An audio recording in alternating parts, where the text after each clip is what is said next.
Welcome to you to the Gauteng All Star Games virtual symposium. It is, of course, brought to us by SportSense and the Gauteng Department of Sports, Arts, Culture and Recreation. We are talking about matters that are very important to us as women in sport. As we know, 2020 was not the kindest of years.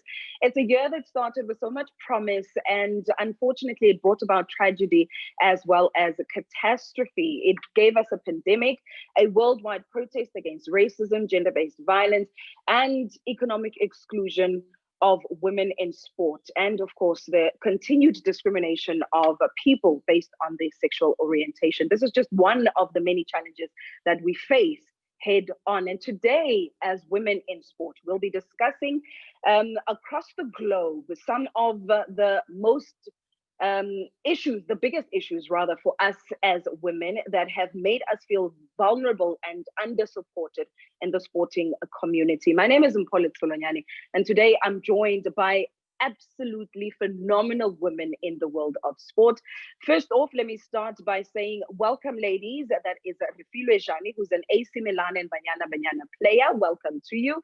We're also joined by Jenny van Dijk, who is the Gauteng Jaguars head coach. Welcome, Jenny. We also have Kgothatso Montjane, who is a wheelchair tennis player. Welcome, KG. We also have Busisiwe Mokwena, who is a sports journalist. So welcome, ladies. Let's start off with coronavirus, because we are all, stuck in this pandemic that's made life very, very difficult, that has seen sports being put on the back burner, but also seen a lot of people in the sporting realm struggling, especially from a financial perspective. So do I start with the head coach? Head coach, Jenny, how has the pandemic affected you and the Jaguar ladies? Well, what an interesting year, and thank you for having me. I'm quite excited to talk all things netball and all things women's sport for today. Yes, it was quite interesting, I must say, immediately as the virus, as Corona hit the country, we needed to make a quick decision, and luckily we knew that we wanted to get an advantage out of this, a competitive advantage out of this situation. And on the one side, we knew that if we used the time wisely, especially with the lockdown, we could actually get a little bit of advantage, because what was happening to the Jaguars as well is everybody was kind of getting closer and closer to us, and we just needed that time to get on court and to actually build the advantage. And then the court was taken away and we were back home, and we had everything in a 5x5 if we were lucky, a little space. So yes, I mean, for the players, especially in netball, where we don't even, you don't get a salary to play netball, they couldn't get any income from coaching. So it's had quite a big impact on the girls. But I think for the Jaguars, it ended well. We made a decision early, and we decided that we'll never use this as an excuse not to be able to perform during the TNL. Yeah. And everybody just came together, and the team made the plan, and we decided, number one, we need to protect each other. This is a pandemic, and we don't want anybody to fall sick. So where winning was at the top of the list every year, we all of a sudden our whole game plan changed. It was all about protecting each other, and making sure that we protect the team. And winning came a little bit later on, but that was the only thing we felt comfortable with. So yes, it's been interesting, but I think it's been good to us. And we had weeks where we did 48 sessions in 1 week at home, where we did all those 1%, yes, 48 sessions. 3 sessions with 9 sessions in each, with 9 sessions per day. And with 9 smaller sessions in each, 3, yeah. So that worked well. And obviously we won our league, so that was great. Now, let me move on to you, Refiloe. When it comes to the lockdown, football was just one area that was also very badly hit. But from a perspective of all the women footballers in the country, this has been a phenomenal year. We've seen so many ladies moving internationally, also moving clubs within the international space. And then to have Banyana also come back and walk away and basically defend the COSAFA championship. How has COVID-19, how has 2020 affected you as Refiloe Jane and also as a player of Banyana? Well, for me as an individual, being based in Italy, where this COVID had been blown like major more than other countries, it wasn't an easy journey for me. And luckily, we had the support from the team. You know, we had to have sessions with the um, mental health people who were there Mm, to help us during that period. And I know a lot of individuals back at home, they had also to go on lockdown. They had to stay at home and not be remunerated on top of that. And yeah. we have a lot of players who are breadwinners at home, you know. And when sport is being taken away from them, others don't even have jobs. They solely rely on sports, but then when Mm, that is taken away from them, then they have nothing else to fall back on. But overall, we had to change that. We got training programs from the coaches who were able to send the sessions via WhatsApp. Good thing that players took that upon themselves to train. We could also see that the results through the COSAFA championship that Banyana Banyana won recently. It's mm, the efforts that were put in during the lockdown. If it yeah. wasn't for that, I think we wouldn't be able to come out top at the COSAFA championship. Yeah. Kgothatso, from your perspective, you know, when we were talking coronavirus and the lockdown, people concentrated more on the footballs, the rugbies, the crickets, and we forgot about a sport called tennis. How did that affect you? Because you also went on to still perform on an international stage. Uh, Let me take this opportunity, Mpho. Obviously, you know, for us as tennis players, it really cost us like some sort of a mental exhaustion because staying Mm, home is not what we used to. So having to spend too much time home, being bored, not knowing what to do with ourselves, it was more exhausting than anything else. But you know, other than that, your ITF Grand Slams, they tried so hard to pull through for us because they knew a lot of tournaments were cancelled. Like financially, we were compensated there and there. So we were yes. still able to, you know, survive. And obviously, it came down to individuals. What are you doing on your own? You know, so that's where your team come to part, where they're Mm, really, you know, making sure you stay active at home. Obviously, working with the psychologists, you know, to make sure that you don't go same. So things like that were things that, you know, most of us as tennis players, because you know it's an individual sport, it's solo on you. mm, So if you have a strong team, that's the kind of a support I would think you would get, like I did. So yeah, for most of us, it was just about, you know, working on that positive mentality because it's not easy because I'm sure you had pulling out of some of the tournaments because not knowing what's happening with the pandemic or the pandemic out there, it was threatening. mm. But at some point I had to make that decision to go and compete because the more I stayed out, the more other people took my sport and they got a good chance to improve their ranking. So I was forced to do that, but I can tell you it's a whole different world out there. And yeah, things have changed. And it's just come down to us as athletes to actually get ready for the next year with all the changes around the world. True. Busisiwe, from a journalistic point of view, I mean, here in South Africa, for instance, we're still not allowing journalists to cover sport. How much has that affected your day to day and how you do you know your business, your everyday business, how you conduct your living? First, Mpho, thank you for having me on this discussion. The pandemic has hit sports media really, really hard in South Africa. I have a lot of friends and just industry colleagues who've lost their jobs because of the pandemic, because Mm, we are not able to go to the stadium to cover the sports that we usually do. Earlier, you were asking Refiloe about, you know, women's football in the country. I cover a lot of that, and they haven't played since March, you know, as in club football. And mm, because most of the colleagues and myself as well, we go to the stadiums and to cover those matches, some of the colleagues who are freelancers, especially, they haven't made any income since March. You know, it's been very difficult.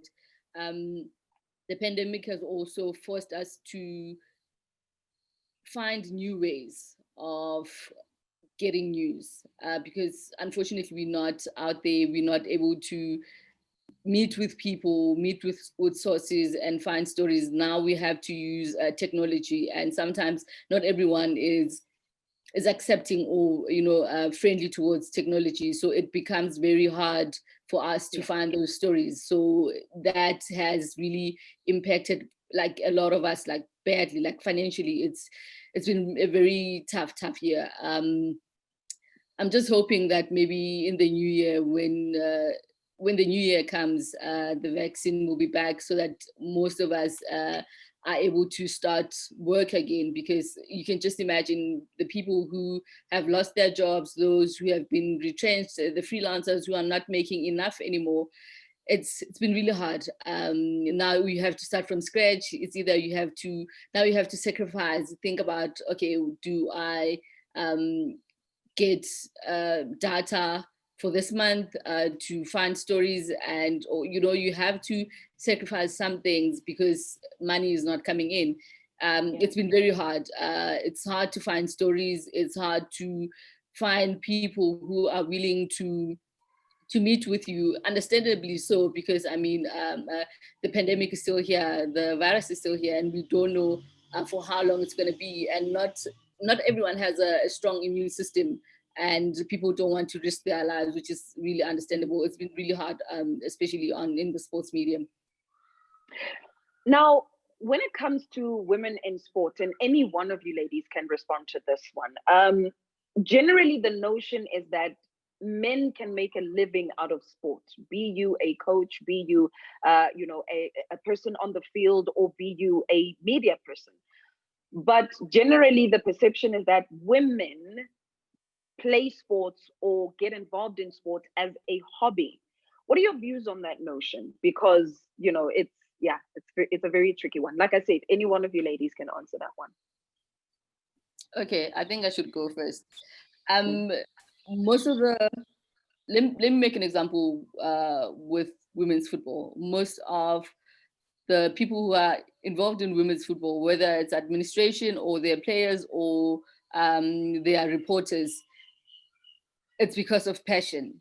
And unfortunately, because women's football in South Africa, for an example, but also netball and other women's sports in the country are not professional. So they have to balance, this sport that they love so much and have to find jobs. It's not really a hobby per se. It's a passion that you have for the sport, but then because it doesn't bring in any income, or if it does, it's just a fraction. Maybe it just covers travel only. So you have to find something else to balance that, so that you can still be able to continue, doing the sport that you love, but at the same time find something on the side to make sure that you are able to eat, you have a roof over your head. So yeah, for me, it's a passion thing, not so much a hobby. And I think maybe, when you are passionate about something, number one, it's hard to let it go.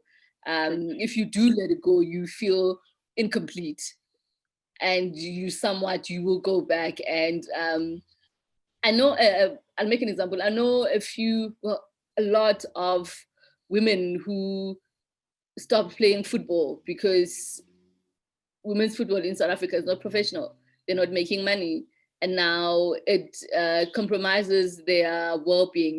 They don't have a source of living. And now they have to think like, okay, as much as I love football, I can't have to eat at the end of the day. So let me just sacrifice that. Let me just give the sport a break until, a change comes. So that's my thought on this. How do we change that perception, ladies? Because people will always say, if women's sport in general was as successful as the men, then the sponsors would be coming. But I feel like women have been showing that we can be as successful as the men, if not even more. Yet we're still not getting the sponsorship coming through. We're still not getting bums on seats. We're still not getting broadcast support in certain instances. How do we change this perception to make sure that we get to a point where women's sport is seen in the same light as the men? Uh, if I were to take it back a little bit, I think if, a lot of women in sport can get, like representative, like agents, because we don't see a lot of that. And that's what a lot of men has. People who go out and market them and make sure that they're taken care of and all that. We don't have exposure to that, because I think if we are exposed to that, a lot of women athletes will be taken care of. And I just think that's the beginning. If it goes that way, I mean, we shouldn't be crying that athletes are not being taken care of, because there'll be a lot of voices that stands together. So that's what I think. Refiloe, you wanted to say something? Yes, just to add on what Kgothatso is saying, also it goes with taking that leap of faith, for something to get to somewhere, you need to start. And I think if corporate sponsors can start with endorsing female athletes, I think the change can be seen, even with professionalizing the sport, we need to start somewhere to get to somewhere. We can't just be saying it's difficult to start professionalizing, whereas we're not starting with something. If we start the journey, then we can see where the loopholes are, where we can make it better, Yeah. Jenny, your views? Yes, definitely. I think, it's such a, I thought about this so much, because it's so sad to know that we have our players. They need to be a student. They need to make sure that they get that little bursary that they get to make sure that they can play netball. But then they need to work, and they need to coach netball, and they can't just be a professional athlete. They to train every day. And then early mornings, late nights, we need to train with these girls. And I thought about it a lot. I don't understand, because I can tell you of how many men that actually stopped, that would prefer to watch netball because of the intensity, the speed, and the precision that we play with. But to me, it feels like, it should be a joint effort. At this stage, we're not getting enough done. Now, if you look at the students, when all of them said, you know what, enough is enough, we want to study for free, all of a sudden, all of them joined forces, and immediately it became a thing. And I think, why not us? Why can't we join forces as women in sport and say, you know what, enough is enough? I do better than many of the Tshwane majority male sports as coach, as a team.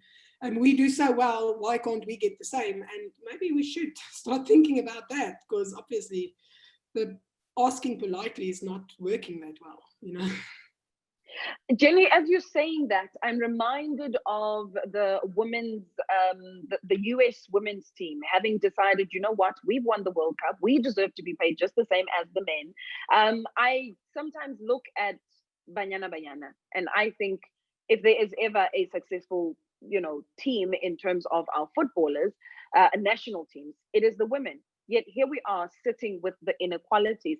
We'll see, how do we get to that level where the women footballers are paid the same as the men? Because technically we're more successful than the men. Yeah, for me, I think it would have to start at the mother body, at SAFA. I feel that SAFA is not really doing enough to support women's football. And I'll make an example. The SAFA National League ended in March. We are in December now. Sundowns are yet to receive their trophy. And, it doesn't make sense. But why take such a long time not to prepare what needs to be done for this league? Yes, I admit they've already received their prize money, that they won for winning the league. That's good.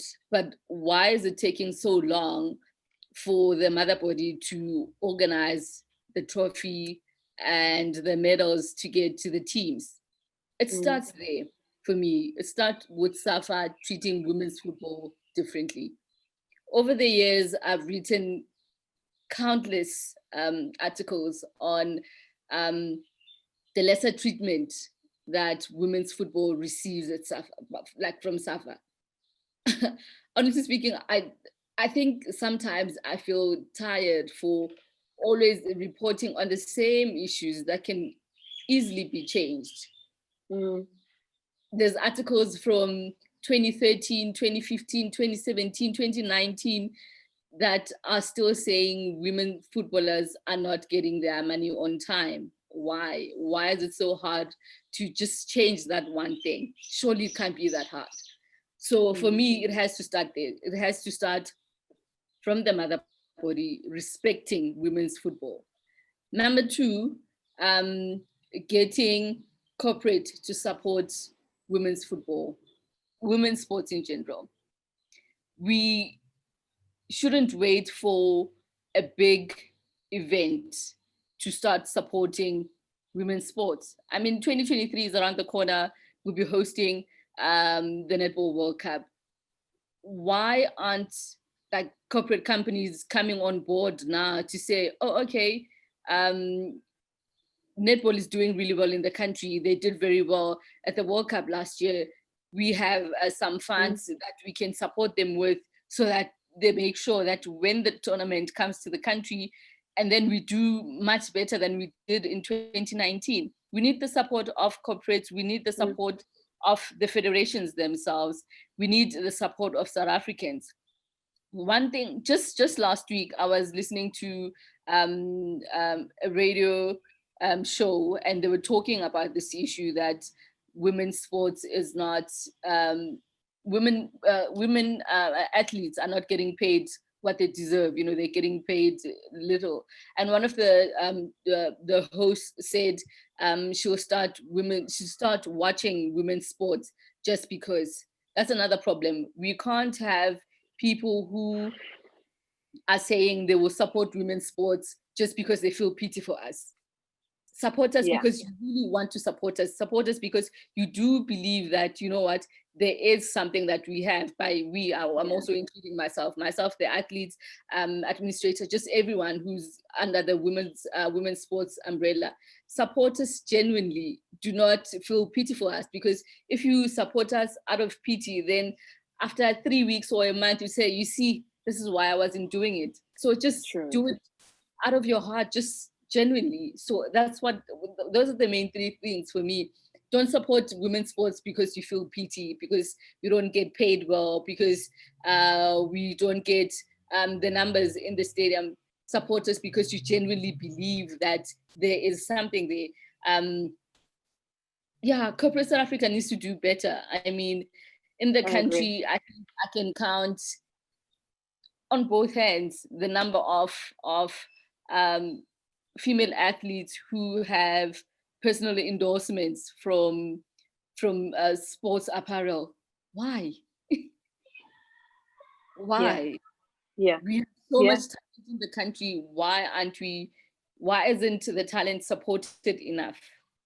You know, it's disheartening. It's sad. It shouldn't happen, honestly. After so many years of women's sports in the country, and with the performances that they put in all the tournaments, the Netball World Cup last year, the COSAFA Women's Championship, the Wimbledon, you know, like, why aren't we getting people to support us generally?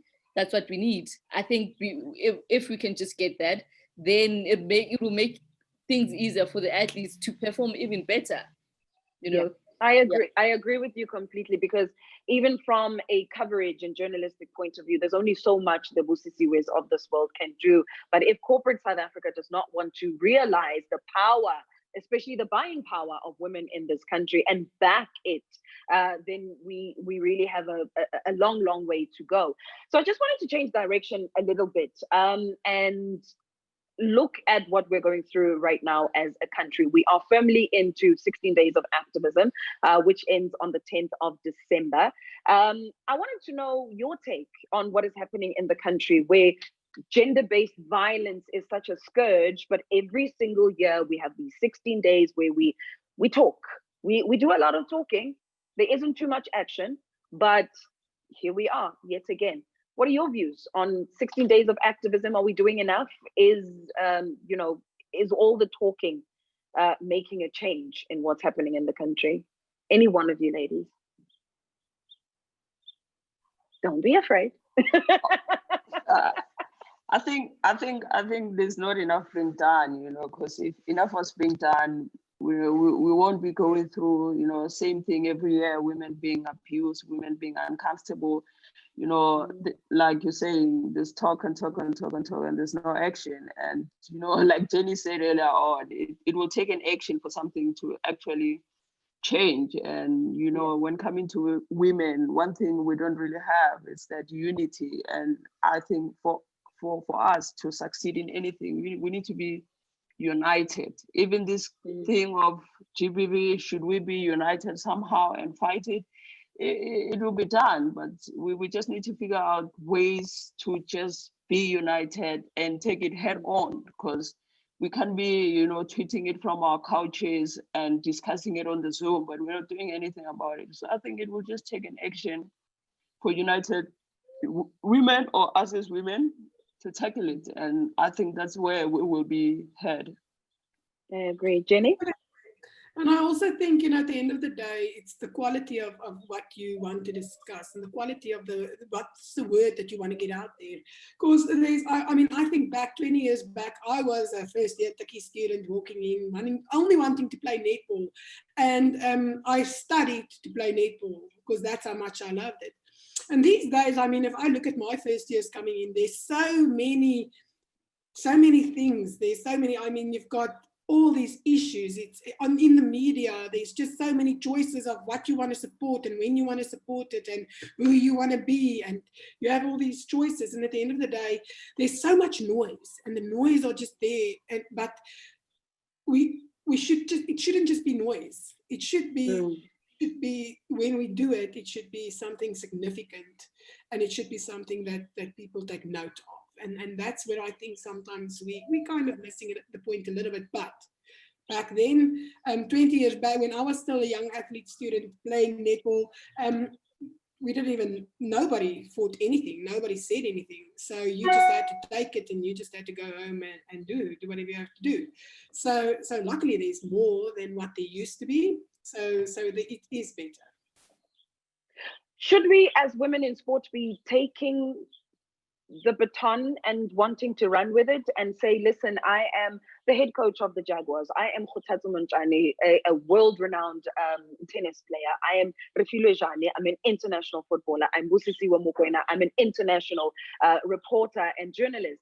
Should we not be taking the fight, so to speak, in inverted commas, to gender-based violence and using our different and respective platforms to also speak up on gender-based violence? Yes, it requires a lot of, bravery to actually do it, because we know most of us as athletes, we are sort of, introverts. We are laid back. We don't really have, that courage. But you are right. It takes us and our teams to actually, lead it. We need to develop that courage to actually say we can do this. We can tackle this, because honestly, yeah, our personality, our reserve personality are not gonna, bring us to any solutions, not only on the GBV matter, like you were discussing the Banyana issue. One day they should just take a stand. We're not playing this tournament. We're not representing this country. It's not enough. So even for the same thing with the GBV, we need to go back to our respective teams and be like, this is the cause I really want to pursue. So we need to develop that courage and be brave to actually just like stand up, because we cannot just sit back every time and hope that people like Busisiwe will be our voices and all that. What you're saying is actually right. We must be able to take that bait and go and fight these things for all by ourselves, because we are role models at the end of the day. There are people looking up to us. So we just need to develop that courage and just take it on. Speaking of role modeling, there is another matter that sometimes as people in sport we are faced with, but we generally want to shy away from, and that is the matter of the LGBTIQ community. So many times children, youngsters say, I like Mpho Letsholonyane, but I know that she is part of the LGBTIQ community, but she doesn't want to come out and make me feel like I'm not doing anything wrong within my life.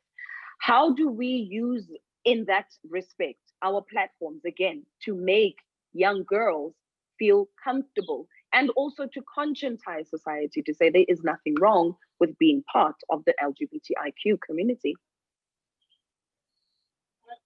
I think the majority of these issues, we as athletes or as individuals, we have a bigger platform where we can talk about them and highlight them to a wider audience. But also it takes having these conversations with our peers in open spaces, in under general, at our households, teach one another about whether it's gender-based violence or whether it's LGBTQI, so many things that we can have in a laid out setting. And it doesn't necessarily have to be in a school where it's more formalized or in a certain environment. Just under G, we can just start exposing youngsters, young kids to these individuals who want to come out, who have what it takes to take a stand without being without that feeling of being discriminated. Because I think people are still in the closet because the fear of being discriminated upon. And once you start playing also sport as a woman, sport that is being seen as a men's sport, automatically people will think that now you want to be a man. Now you start being called names and all those things. That's why we also need to teach the men or the boys that certain things, they happen, and it doesn't mean that when a girl wants to play football with boys, it means that she wants to be part of the boys. She wants to be a boy. We can have those conversations where we lay it out and allow people to be people. At the end of the day, we are all human. People want to fall in love with whoever they want to fall in love with. What matters is the human being, the human aspect. We treat each other with respect. We take care of one another, and we just be there for one another and we move forward. Busisiwe, I can see you have a lot on your mind. I agree with Fifi, Refiloe rather. It really starts in the home environment. If the home environment doesn't allow for such conversations about the LGBTQI community, and then it makes it hard for those young people or for those people to be open about who they are. And now when they go out in the community, in the public, and then there's people who are discriminating rather against people who love differently. It's, for me, mainly it starts in the home when families do not speak about such, when families do not accept that people love differently, and then that's when the problem comes, because then when those people go out in public, they'll also feel that, no, this is not acceptable. They want to dictate to people how they should live. No, it's, it just, Yeah, I know. I know exactly what you're saying. Kgothatso? Yeah.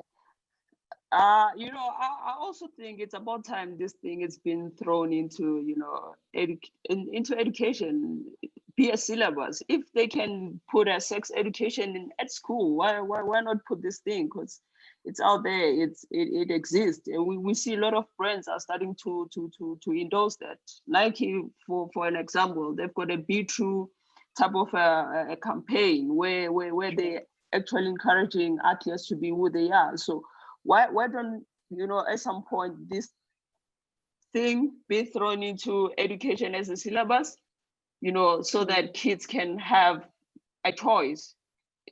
It's not really a choice, but they can know better. So we can try to do as much, but it needs to be taught. That knowledge needs to be instilled, like in school, like they know about sex education. So same thing, because that's where the foundation of everything is. So it must just be part of the syllabus. I agree. Jenny, you wanted to add on to that? Yes, I think, and what we need to understand it's we need to be able to control the controllables. And everybody says, let's start at home. And I heard this quote, and it said, I read it on social media, and it said, "I'll teach my children to love your children, and will you teach yours to love mine as well?" And to me, yes. and that's such a big impact on me, because it starts at home. But our teams and our units, that's home to our players. I mean, I spend more time with my players than what I do in a normal season with my husband. And at the end of the day, it's important, we look into the face, or we stare onto a label. There's just that constant judgment.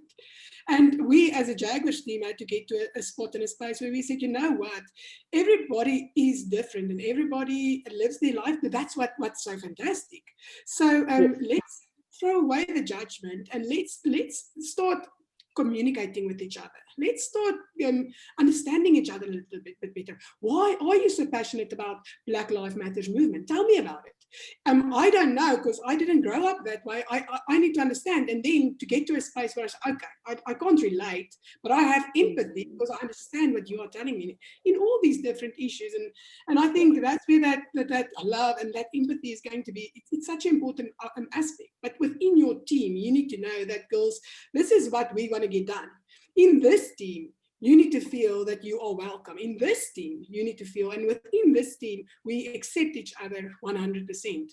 And that quote was just so fantastic. And that's where we can start controlling things, and not just forcing your opinion on somebody. Letting somebody be. At the end of the day, if I want them to see my point of view, I will have my time, but it's about communicating as well. And, on the other side, then we are top athletes, and we have so little time to train because we have to study and we have to work on the sidelines. And some of us are moms, and we have children at home. So then where's that balance again, that focused approach of exactly what we want to get done? Focus on one thing, get it done. And if we get our foot in the door, and, start with a few smaller things on the sides, because you don't want to lose the effect, and you don't want to stop performing. Because that's what we do. We do sport. We by the time, if there's a competition coming up, I'm just going to say, okay, let's just move this to the side for a while, and then let's just win, because we want to win, So it's that balance as well. We need to look past the face, and we need to see the potential, and we need to be okay with everybody not having the same opinion about things, and still accept and love and respect each other, and talk the talk. I agree completely. Now, the one thing that's become very apparent, ladies, in our discussion is that we need all hands on deck for women's sport overall in all the different sporting codes to thrive. But as we're wrapping up the conversation, I would like from each one of you, if you can, give me 2 things that you think need to be top of the list in order to make sure that women's sport in South Africa thrives just as much as men's sport is thriving in the country, so that women, girls, don't feel as though sport is one of those things I can do by the way, or as a means of keeping myself busy, but as a career, because this is what I'm good at. And as Busisiwe had said, this is what I'm passionate about. So who wants to start with their two things? Are you all taking a moment to think about your 2 things? I can think about one. Which is unity. I think we need to stay united. We need to stay united and believe in our cause, So I think if we stay united and believe in our cause, we should be able to, to thrive. Okay, so unity for you is top of the list. Jenny? Well, I think, we make a lot of excuses, but we don't really run our franchises and run our federations, especially the more women-specific federations and women's sport-specific, like netball. And look, we obviously that's the one thing I love about netball is where they do cater for mixed teams, for male, for female teams. So that's good. And I mean, we're not where we want to be yet, but there is a lot of opportunities out there. But to me, the thing is, like, we need to to clean up the house even more, and we need to have a business approach, and we need to have the right people that can focus their attention at the right time on the right issues, instead of just saying a few nice things on Facebook the whole time, and from there nothing really happens. It's the action that's important. That's why I always say, as coach, when I do coaching courses, I'll give out all my information, because I know everybody just wants to hear it, but the ones that actually do it are the successful ones, and only 2 or 3% will go out and do it. So to me, I know my plan is safe, and it can in any case teach me to do more as coach. So that's the one thing, I think, clean up the house and make sure that we have more a business and more corporate approach to our women's sports, because we're running it like amateurs, and then we want everybody to pay us as professionals. So that's important. And after me, the second thing is choose one. I know we don't want to be seen as, oh, shame, we pity them, so we'll watch the match. We need to be in a position where people need to know, hey, we watch the matches. Because the one thing about women is we are busy making food, and we are busy playing with the kids, and usually it's the husbands, usually the men that watch the matches. And that's the thing. We need to get to a point where we say, hey, Supersport, put on more netball, put on more women's sport, because we are watching it. And we're not watching it because we pity them. We are watching it because we love it. And start paying all our top athletes, women's athletes, and let's start there. That's the starting point, and let's take it from there. So yes, that would be the two for me, obviously. Love it. I can feel the passion. I'm loving it. Busisiwe, Refiloe, what are your two top things that we need to be looking at in order for women's sport to thrive? I actually agree with Jenny on treating women's sports rather as a business. Athletes as well need to take themselves as businesses, because they provide a service. So they should also set a certain standard on, okay, fine, I'm a sports journalist. This is how much my rate is. If you want me to write an article for you, if you want me to MC something for you, this is my rate. This is, I have a business manager who takes care of this. So if you want to book me, this is how you do it. I think it should be like that also with female athletes in the country. They need to treat themselves as businesses, because then maybe by behaving in that manner, maybe there will be some sort of a change in how corporates see women's sports in general. It's like, oh, okay, when I invest my money in this, they will take it seriously. They will have budgets, they will have plans, they will have PR and everything. So it is very important that women in sports and women athletes as well treat themselves as businesses. Number two, it's support, genuine support. Like I said earlier, do not pity us, do not support us because you say, shame, man, let me just see, just to increase the viewership number. Do it genuinely, because in the process, you learn things about that sport that you're watching, but you'll also learn things about yourself.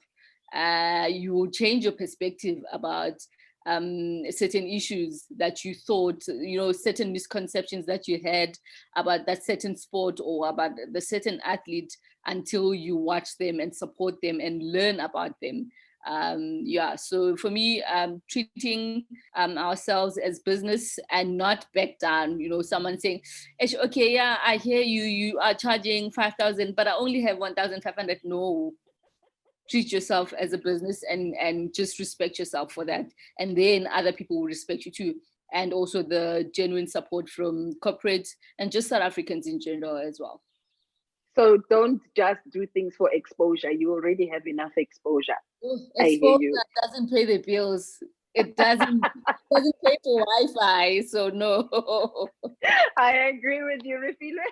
That's really what we do. We tend to dilute our worth. One of my sports scientists said to me the other day, you know what, if you just keep on giving and you don't expect, tell them, you know what, this is what it is, and you are diluting your own worth. So you are doing that much for that little, and that makes you weak. And that's something we all need to work on a little bit.